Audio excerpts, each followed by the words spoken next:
Madame, Monsieur, bonsoir et merci de nous préférer pour vous informer. Voici le sommaire de cette édition.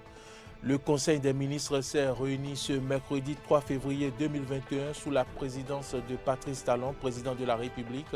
Vous suivrez le compte rendu du ministre Alain Orunla dans ce journal.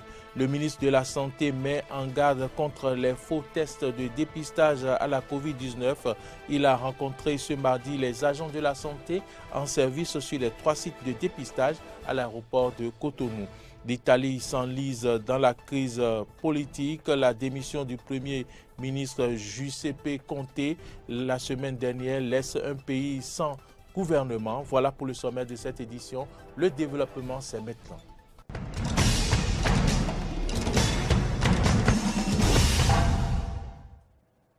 Bienvenue à toutes et à tous dans cette édition. Je vous l'annonçais en titre, le Conseil des ministres s'est réuni ce mercredi 3 février 2021 sous la présidence de Patrice Talon, président de la République. Comme mesure normative, adoption du décret portant fixation des valeurs limites d'exposition aux champs électriques, magnétiques et électromagnétiques, ainsi que des modalités de contrôle et d'inspection des équipements et installations radioélectriques. Suivons ici le compte rendu du ministre Alain Orunla, porte-parole du gouvernement. Des mesures normatives.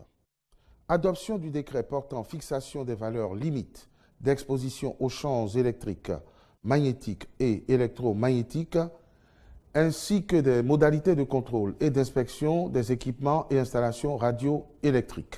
L'adoption de ce décret vise à renforcer le cadre réglementaire découlant du Code du numérique et aidera à s'assurer que le déploiement des équipements numériques se fait dans le respect des normes prescrites.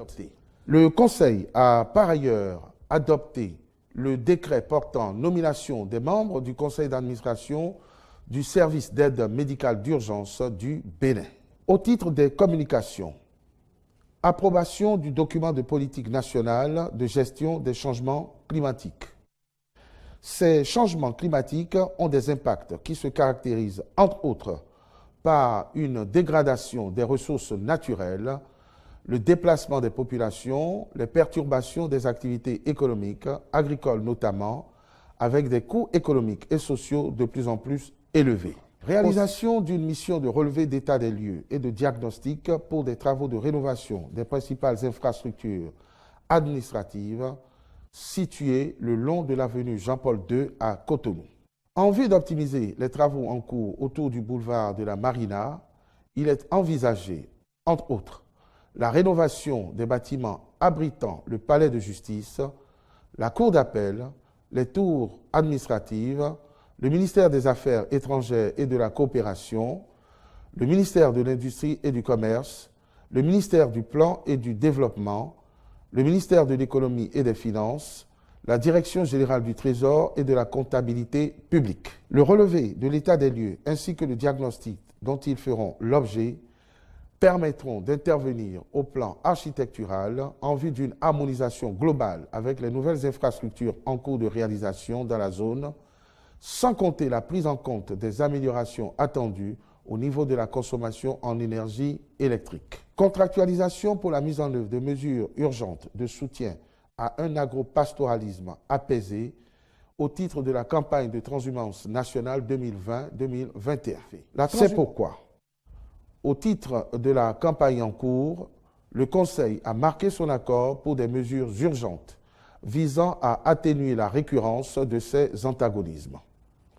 À cet effet, il a été décidé de procéder dans l'immédiat à l'acquisition et à la mise en place de 350 tonnes d'aliments de bétail à coût réduit grâce à une subvention de 50% accordée par l'État d'une part et à la réalisation de 20 forages pastoraux à but multiple avec abreuvoir d'autre part. Au titre des mesures individuelles, M. Alonado Wilfried Adissin est nommé directeur général de la Société des aéroports du Bénin. Les filles et fils de Ouida soutiennent Patrice Talon. Ensemble, ils ont mobilisé les fonds qui lui serviront de caution de candidature à la présidentielle du 11 avril prochain. Laurent Roland Tonné-Ikes nous fait ici le point. Suivez. Patrice Talon reçoit sa caution de 50 millions de francs CFA pour la présidentielle. Un don de ses sœurs et frères de Ouida. Le chèque lui a été remis dans la soirée de ce mardi 2 février 2021.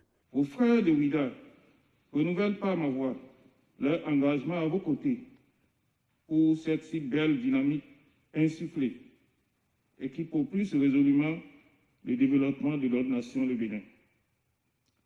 Très heureux, content et satisfait de vos œuvres, nous sommes et restons mobilisés pour savoir vous accompagner tout le temps. Nous vous remercions pour tous les sacrifices consentis. Pour Landry Méda Renou, secrétaire général de la ville de Ouida, membre de la délégation, la jeunesse est la vraie bénéficiaire des actions du gouvernement de Patrice Talon. 5 années qui ont suffi à convaincre le peuple béninois. 5 années vous ont suffi pour donner la preuve que notre peuple peut aspirer à la grandeur. Vous avez retourné à ce peuple sa dignité, vous avez restitué à la jeunesse l'espoir. Vous êtes le président de la jeunesse. Et je sais personnellement combien ça vous préoccupe de savoir si la jeunesse a une juste perception de votre action.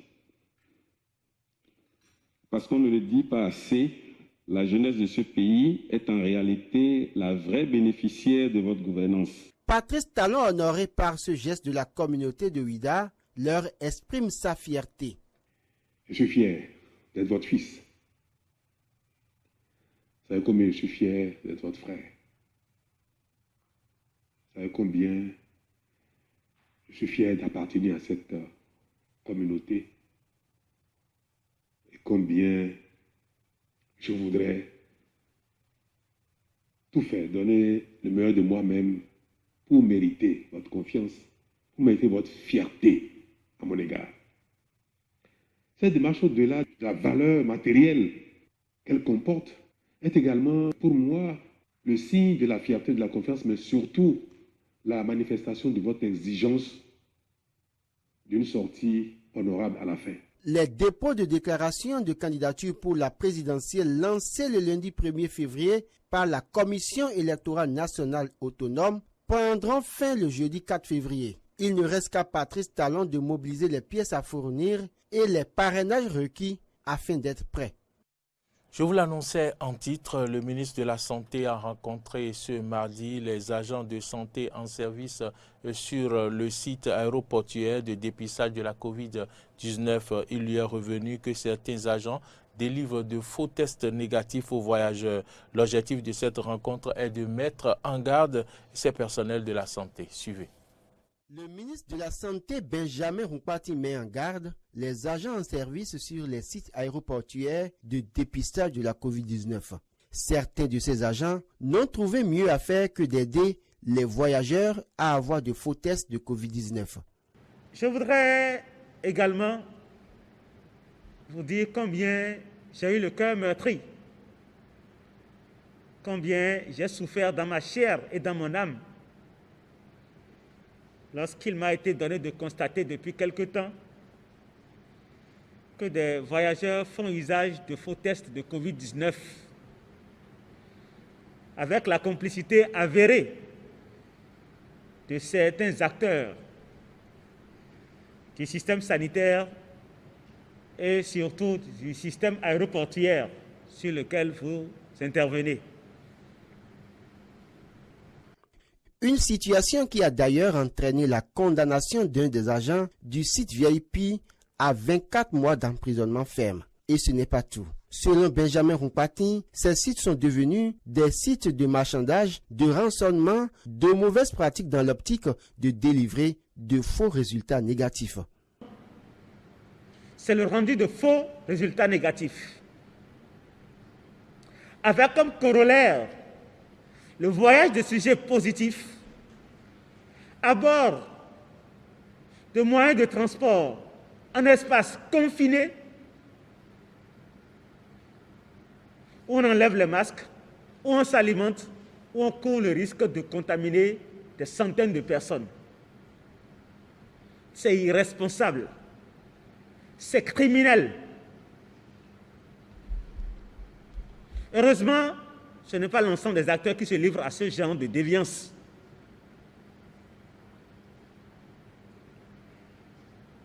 Face à cette situation, le ministre rappelle aux agents le caractère républicain de leur mission, mais également la volonté du gouvernement qui est résolument engagé à lutter contre la pandémie. Les sanctions seront sans état d'âme. Je suis venu vous dire que nous serons sans pitié lorsqu'un agent se rendra encore coupable de pareille déviance. C'est des actes crapuleux qui mettent en danger la vie et de nos concitoyens et de ceux qui font confiance à notre système et viennent se prêter aux tests de dépistage pour pouvoir voyager. Une tolérance zéro est donc décrétée face à cette déviance car une stratégie est mise en place pour identifier les agents indélicats qui jettent de l'opprobre sur l'ensemble et le reste des acteurs qui font leur travail avec conscience et responsabilité. La délivrance ou l'utilisation de faux tests est une infraction pénale punie par la loi pouvant entraîner jusqu'à 3 ans d'emprisonnement ferme. À cela s'ajouteront les sanctions administratives et disciplinaires, a conclu le ministre. L'élection présidentielle de 2021 au Bénin a fait le week-end dernier le menu d'une causerie débat entre des passionnés de la politique béninoise. Je vous invite à suivre l'essentiel de ces échanges avec Jonas Boshi. La présidentielle d'avril 2021 au Bénin sera-t-elle transparente et inclusive? C'est le sujet de ce grand moment de débat entre passionnés de tout genre de la politique béninoise à l'ère de la rupture. Un régime qui, alliant réforme politique et révision de la Constitution, ne manque pas de susciter des interrogations. Et c'est pour mieux éclairer les lanternes de ceux qui croient de moins en moins à l'alchimie du président Patrice Talon que cette causerie débat a été organisée. À l'heure où les fruits de cette alchimie, sous le prisme de la démocratie et des libertés, font encore une fois l'objet d'intenses débats relatifs à la présidentielle de 2021, notre rendez-vous de ce soir se propose de faire le tour d'horizon des réformes politiques qui sont désormais celles de notre pays et d'échanger ensemble autour de ce qui constitue notre gage pour des élections inclusives et transparentes en avril prochain. Dans un tour d'horizon des sujets qui sèment le doute et la confusion, Maître Séverin Quenom clarifie. Je le dis et je voudrais le répéter avec insistance, Patrice Talon n'a pas inventé la roue. Il a cristallisé, j'allais dire, il a conceptualisé tout ce que la classe politique a généré depuis 1990 et particulièrement depuis que la mise en œuvre de la Constitution a commencé par poser problème. Il vous souviendra que dans son projet de société, Patrice Talon avait déjà parlé de révision de la Constitution. Les réformes politiques n'excluent pas l'opposition de la gestion du pays. Mieux, elles lui reconnaissent toute son importance et lui accordent une place de choix dans la gouvernance. Le chef de file de l'opposition a des attributs qui sont prévus par la loi et qui sont prévus pour lui être accordés. C'est donc une personnalité qui mérite d'être consultée sur les grands sujets de la nation par le président de la République. C'est dit dans la loi portant charte des partis politiques. On n'a pas à craindre une quelconque exclusion dans la politique actuelle du Bénin si tous les acteurs jouent convenablement leur rôle, selon Maître Séverin Quenom. Aujourd'hui, il est primordial que les médias et les partis politiques observent et jouent les règles du jeu, c'est-à-dire les règles de bonne conduite. Les participants à cette causerie débat en sont sortis plus éclairés. J'étais un peu confus, je disais comment ça va se passer l'élection là, mais ce soir c'est un peu clair, plus ou moins. On nous a expliqué que le parrainage n'est pas quelque chose qui date de Talon, mais déjà au niveau des réformes à partir de la proposition de Aranzo, de la proposition de Nyolonfon déjà, le parrainage et tout ce qui est critiqué aujourd'hui y était. Ça nous a permis de comprendre que rien n'a été fait en réalité pour exclure à dessein des gens. Il s'est agi d'accomplir un certain nombre de vœux longtemps exprimés par la classe politique de notre pays. On a compris que si tout le monde y met un peu du sien, nous irons effectivement vers des élections paisibles, apaisées est véritablement inclusive et transparente. Puisque de la discussion jaillit la lumière qui illumine les pensées, les participants ont souhaité d'autres rencontres du genre pour davantage s'éclairer.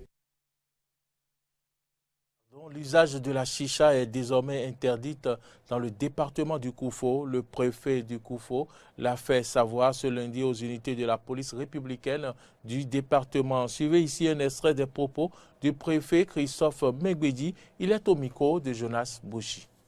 Ce n'était pas courant chez nous.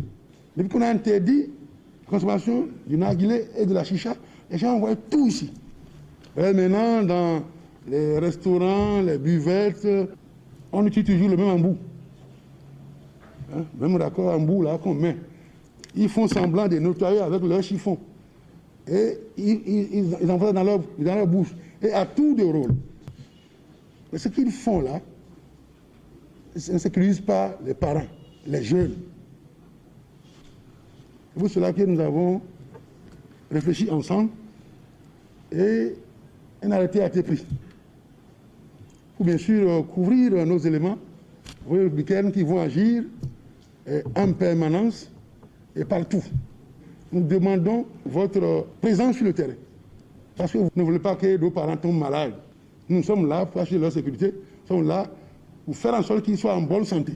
Je peux compter sur vous. Je sais que vous allez faire ce travail-là. Avant de partir, je souhaiterais qu'ils reçoivent copie donc de l'arrêté. Vous commencez par travailler en même temps. Ce journal se poursuit. L'Italie s'enlise dans la crise politique. La démission du Premier ministre Giuseppe Conte la semaine dernière laisse un pays sans gouvernement, un moment crucial dans la lutte contre le coronavirus. Suivez cet élément. La crise politique s'enchaîne mais ne se ressemble pas. La coalition politique tripartite à la tête de l'exécutif, dirigée par Giuseppe Conte depuis septembre 2019, a implosé la semaine dernière. À l'origine de la crise, Matteo Renzi, qui a retiré le soutien de son parti Italia Viva, dénonçant une mauvaise gestion de la crise sanitaire. Il prive ainsi le Premier ministre de la majorité au Parlement, le contraignant à la démission. Il revient désormais au président de la République, Sergio Mattarella, de sortir le pays de la crise. Il a appelé ce mardi soir à la formation rapide d'un gouvernement afin de faire face aux défis qui s'imposent à Rome en pleine pandémie. Avverto pertanto il dovere di rivolgere un appello a tutte le forze politiche. J'ai le devoir d'appeler tous les partis politiques du Parlement à accorder leur confiance à un gouvernement de haut niveau qui ne devrait être affilié à aucune couleur politique. Je compte donc donner une mission le plus tôt possible pour former un nouveau gouvernement qui puisse faire rapidement face aux urgences. Sergio Mattarella doit s'assurer au cours de ces consultations qu'un nouveau gouvernement, qu'il soit dirigé par Giuseppe Conte ou une autre personnalité politique, bénéficiera d'une majorité parlementaire stable. Mais les négociations entre forces de la coalition, le Parti démocrate, le mouvement 5 étoiles et Italia Viva ont pour l'instant échoué, affirme le président de la Chambre des députés. À l'heure actuelle, il reste des écarts à la lumière desquels je n'ai pas constaté de disponibilité unanime pour donner naissance à une majorité. Face à l'impasse, c'est Mario Draghi, l'ancien président de la Banque centrale européenne, qui est appelé à la rescousse par le président, qui l'a convoqué pour un entretien ce mercredi midi. Et l'attente des Italiens est grande, conscients de l'urgence de dépasser les dissensions partisanes. Nous sommes très fatigués. À ce stade, tout ce qui vient est bien. Nous ne nous soucions pas de la droite et de la gauche. Nous espérons juste que quelque chose va se passer. Je pense que c'est mauvais, la crise gouvernementale, à un moment complètement mal choisi et juste un prétexte.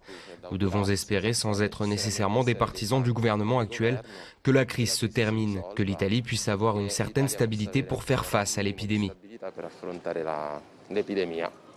Lourdement frappée par la pandémie qui a fait plus de 85 000 morts dans le pays, l'Italie ne peut se permettre une vacance du pouvoir à un moment crucial de la crise sanitaire. La crise politique pèse également sur la situation économique du pays.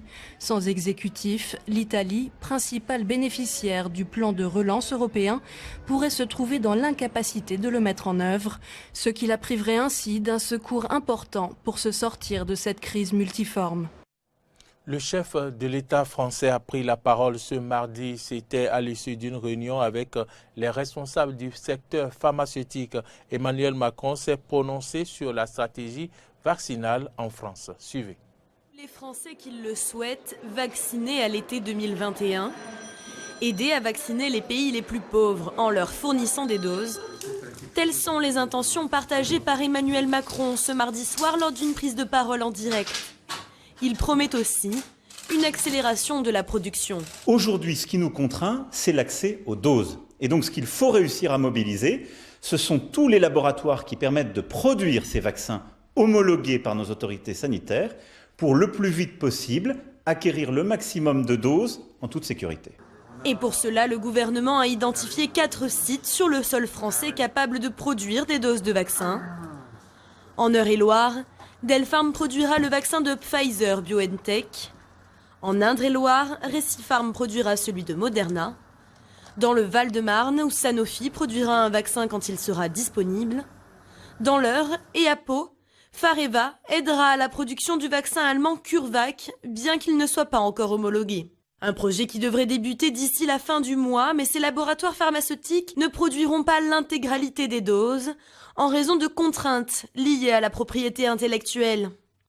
À ce stade, ce sera effectivement du flaconnage, mais il est important de garder à l'esprit qu'il s'agit d'une opération très complexe, notamment pour les vaccins ARN messagers, dont les molécules sont très fragiles. On ne s'improvise pas flaconneur. Emmanuel Macron a également évoqué la mission scientifique envoyée en Russie pour découvrir le vaccin Sputnik V. Des échanges positifs, selon le chef de l'État, qui dit attendre la demande d'autorisation de mise sur le marché du producteur russe envers les autorités européennes. Plus de 100 millions de doses de vaccins ont été administrées et Israël est le pays le plus avancé. Plus d'un tiers de sa population a déjà reçu au moins une dose. Les premières études ont montré une stratégie vaccinale qui commence à payer. Une stratégie de vaccination souvent qualifiée de satisfaisante, mais une hausse des cas qui n'en finit pas. C'est aujourd'hui la situation vécue par Israël qui a dû prolonger son confinement jusqu'au 5 février. Même s'il a été l'un des premiers pays à vacciner massivement, Israël enregistre ces derniers temps plus de 8000 nouveaux cas par jour. Les autorités misent plus que jamais sur cette campagne de vaccination pour sortir de la crise. Nous sommes en pleine course entre notre grande campagne de vaccination Retour à la vie et les variants du Covid-19. Cette campagne est la clé de notre plan de sortie de crise. Déjà 5 millions de doses ont été administrées dans le pays. Moins de 2 millions d'Israéliens ont reçu la deuxième dose et les hausses de contamination remettent en cause l'efficacité du vaccin. En Israël, les infections montent en flèche, notamment chez les ultra-orthodoxes. Des contaminations qui proviendraient majoritairement du variant britannique. Dans ce cadre-là, le Premier ministre s'est fixé un objectif. Aujourd'hui, j'ai fixé un objectif national qui est la base de notre sortie de crise. Vacciner au moins 90% de la population de plus de 50 ans dans un délai de 2 semaines. Cet objectif est réalisable car actuellement, 77% de cette tranche d'âge est vaccinée. Le vaccin Pfizer-BioNTech, utilisé pour vacciner la population, serait efficace à 92% si l'on se réfère à une étude menée sur 163 000 Israéliens, selon l'organisme d'assurance maladie Maccabi. Pour l'université américaine Johns Hopkins, le pays a enregistré plus de 650 000 cas de Covid-19 depuis le début de la pandémie, pour moins de 5 000 morts. Madame, Messieurs, ce journal se referme. Si vous l'avez suivi, merci de votre fidélité. On se retrouve demain.